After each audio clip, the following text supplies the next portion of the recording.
Good evening, everyone, and welcome to Digging Deeper Moment number 153. The mission of our Digging Deeper Moments is to take God's Word to God's world, and we are so glad that you've joined us, and we hope that before watching this lesson, you'll subscribe to our YouTube channel, which will help us spread messages like this one to others.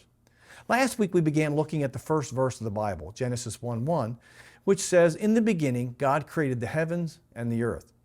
We saw that in the New King James Version of the Bible, it uses 10 words to translate the 7 words that we find in the Hebrew Bible. The first word in the Hebrew Bible is bereshit. And as we saw last week in detail, it means in the beginning. The second Hebrew word in the Hebrew Bible is the word bara. The word bara means to create. And there are 4 very important things that we need to know about this verb. First, there are about 50 uses of this word in the Old Testament. And God is always the subject or the implied subject of the word bara, meaning that creation is inherently an act of deity. Secondly, bara is what's called, it's in what's called the qatal stem. Now, Hebrew has 7 verb stems. I don't mean to get a little technical, but I do have to get technical to kind of help you understand what this word is saying. These 7 different stems nuance the meaning of the word. So the word qal means light or simple. Now that means that it's the basic form of the verb. And so in this case, there's no nuanced meaning. That's very important, as we'll see in a minute. The third thing to take note of is that bara also refers, in the qal stem, refers to creating something new and not something created out of existing material. This is very important.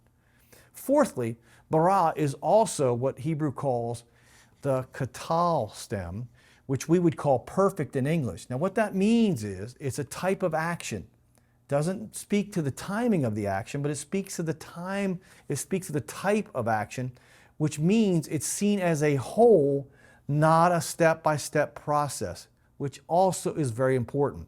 So what this means for Genesis 1:1, and I only add the details there for those that want to go a little deeper and understand how we come to some of the conclusions and how I'm coming to this conclusion about Genesis 1:1. I want you to have the background information about how we come to that conclusion.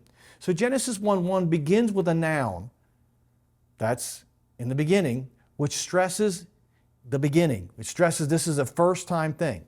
The second word, which follows, is the word bara, which means the creation of something in a one-time, not in a step-by-step process, by an act of deity. A good illustration of the use of bara, in the sense that it speaks of God and it's an act of God, is Exodus chapter 34, verse 10, which says, "And God said, Behold, I make a covenant.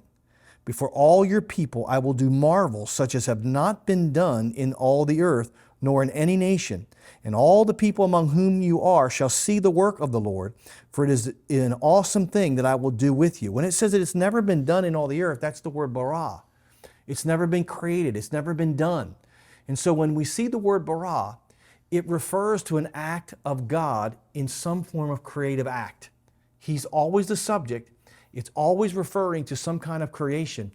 And it never refers to pre-existing things. Notice he says it's never been done before. That is a great illustration of what the idea of bara, create, means. So in the beginning, God created. He did something new.